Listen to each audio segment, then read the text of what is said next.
السلام عليكم ورحمة الله وبركاته. حبايب قلب ام مالك، ازيكم؟ عاملين ايه؟ يا رب تكونوا في احسن صحة واتم حال. وحشتوني جدا جدا جدا. جايلكم النهاردة بقى بشوية مخلل لفت من اللي قلبك يحبه. شوية مية اللفت، بصوا جمال، واللفت ولونه وكل حاجة فيه جميل. بس قبل ما نخش على الفيديو ما تنسوش تصلوا على النبي. اللهم صل وسلم وبارك عليك يا حبيبي يا رسول الله عليه الصلاة والسلام. ما تنسوش تنزلوا تعملوا لي لايك للفيديو، اشتراك في القناة، وتفعلوا الجرس عشان يوصلكوا كل جديد. ونخش بقى على الفيديو بتاعنا.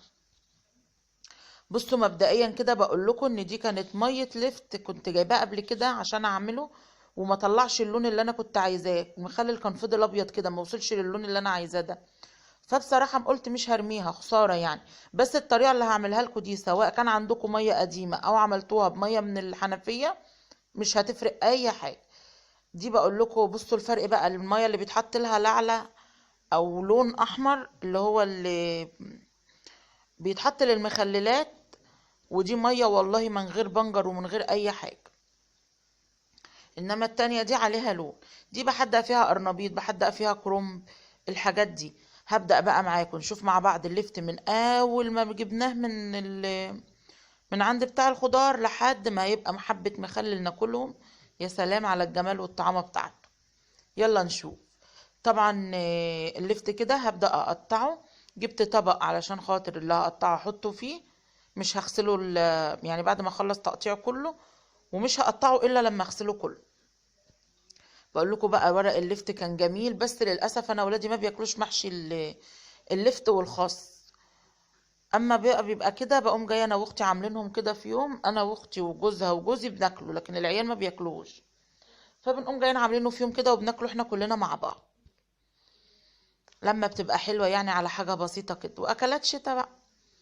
بصوا زي ما انتوا شايفين كده، انا مش بقطع العروق بتاعته كلها، بخليها لان هما برضو الولاد بيحبوها. وشايفين لون اللفت، اللون ده هو اللي هيطلع لون المية، من غير والله ولا بنجر ولا اي حاجة اتحطت عليه. هما شوية مية من الحنفية وشوية ملح، بس مفيش اي حاجة تاني بتتحط. اللي يقولك بقى حطي بنجر عشان تحمري المية، لا، البنجر يتحط لو اللفت جايبها ابيض، وبعد كده بيسمر ما بيبقاش حلو. لكن بصوا اللفت ده لونه جميل، بيحمر المية، وزي ما انتوا شفتوا معايا كده اهو. هقطع كله طبعا، ولو في ورق لسه هنضفه يعني. لو في ورقة بقى في العروق بتاعته هشيلها، واخدها هاخده تحت الحنفية حالا. هتشوفوا لونه اما يتغسل كده، لونه برضو نور وبقى حلو قوي. اعملي المخلل اللفت ده في بيتك. احنا طول الشتاء عندنا كانت والدتي الله يرحمها الله يرحمها يا رب، تعمل مخلل اللفت ده يعني. عزكم الله يعني في جردل كبير كده. وكانوا جيراننا كلهم اللي يعوز ينزل ياخد طبق، اللي عاوز ملفت، وما شاء الله ما شاء الله كانت تملى لهم الطبق وتبعته لهم. يعني والله جيراننا يحلفوا ان هم ما كانوا مخلي اللفت زي بتاع ماما ده. الله يرحمها يا رب. وكانت بتبقى حاجة جميلة كده ان الجيران يدوا لبعضهم، اللي عنده حاجة يبعت للتاني. انما دلوقتي بقى كل واحد مقتصر على نفسه، ما بالتالي ما عادش حد يعرف جاره اصلا. وللاسف انا كده، انا جيراني اللي حواليا يعني بظروفها ان شفتهم سلام عليكم وعليكم السلام، ما اعرفش حد. مع اني نقله هنا بقالي سنتين اهو، بس ما اعرفش حد. وساعات والله احيانا بيبقى كده احسن، لان الاختلاط الكتير ما بيبقاش حلو يعني. يعني في 2 جيران هنا حوالينا، للاسف للاسف حصلت مشكله كبيره وصلت كانت واقفه الطلاق، وواقفه كده بسبب الجيران يعني. جارتها فتنت لجوزها على حاجة أو قالت لجوزها على حاجة، وجوزها طبعا للأسف مخه صغير، الدنيا ولعت ما قعدتش.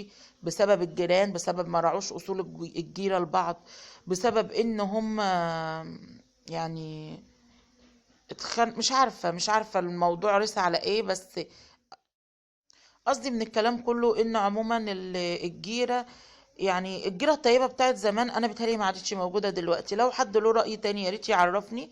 ما عادتش والله موجودة. كان زمان اللي بيعمل والله لو شوية عدس، لو شوية بصارة كانوا بيدوا لبعض. إنما دلوقتي لا، ما عادتش الجيرة الطيبة دي موجودة بصراحة. دردشنا بقى شوية كده واحنا عمالين نقطع اللفت. شفتوا قطعناه على طول ازاي؟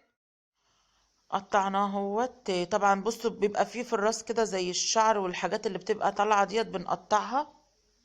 اهم حاجة عايزة اكدها عليكم، بصوا لون اللفت يكون كده عشان ما تضيفيش عليه بنجر وما تضيفيش عليه اي حاجة.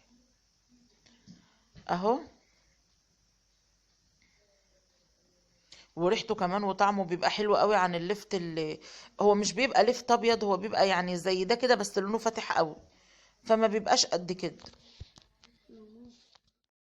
فهنعمل بقى المخلل ده عندنا كده في البيت، يبقى موجود لأي وقت في أي حاجة موجودة. يبقى موجود معانا يعني. طبعا جبت القطاعة العسولة دي معايا، بحبها جدا. هقطع بيها اللفت كده زي ما انتوا شايفين. بتقطع كده التقطيعة مشرشرة زي الجزر واللفت طبعا يعني. واحيانا ببقى بقطع بيها بطاطس. اللي انا بقطعها بدوران دي كان قلبها من جوه زي القطن كده شيخ زي ما بنقول. ف... فعادي اخدت الحروف بس اللي هي فيها اللون ده عشان برضو اللون والمية وكده. وحطيت ورميت اللي هو قلبها اللي شيخ ده. شيخ ده اللي هو قلبها من جوه بيبقى زي القطن، ما بتبقاش حلو. وده دايما بتبقى موجودة في اللفت الكبير. يعني اللفت الصغير ما بيبقاش فيه حاجة شيخة، لكن اللفت الكبير بيبقى فيه شيخ. بس يا حبايب قلبي زي ما انتوا شايفين بقى. وعايزه اعيد عليكم الكلام تاني، الميه مش هتفرق ان انا استخدمت ميه جديده او ميه قديم. انا كان ممكن عادي اعمل بميه جديده عشان التصوير وكده، بس مش هتفرق في حاجه. انا معايا الميه القديمه دي، انا بس استخسرت ارميها لان هي تعتبر كانت دايره. دايره دي يعني المخلل داير فيها، يعني بقاله مثلا مرة او مرتين عاملين فيه. فلما بتيجي تخللي فيها تاني المخلل بيحدق معاكي بسرعة، فبيبقى حلو. تمام يا حبايب قلبي.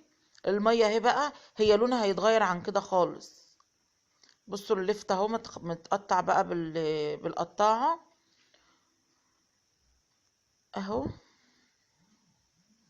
هبدأ بقى المية هزود لها بس شوية ملح، لان زي ما قلت لكم ده مية كانت قبل كده يعني. وهبدأ اعبي اللفت بتاعي في البرطمان.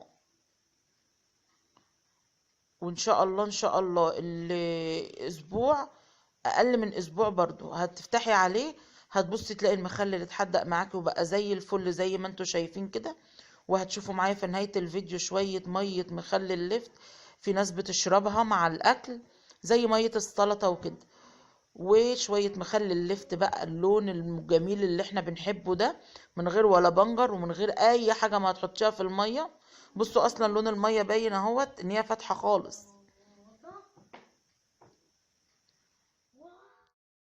هعبي بقى الكمية بتاعتي كلها وهقفل البرطمان. وهسيبه زي ما قلت لكم ان شاء الله اسبوع او 5 ايام. وهفتح عليه وهتشوفوا معايا ان شاء الله شكل مخلل اللفت عامل ازاي. بس لو وصلتوا لهنا ما تنسوش تحطوا لايك لمخلل اللفت واشتراك في القناة وتفعلوا الجرس علشان يوصل لكم ان شاء الله كل جديد بنزله.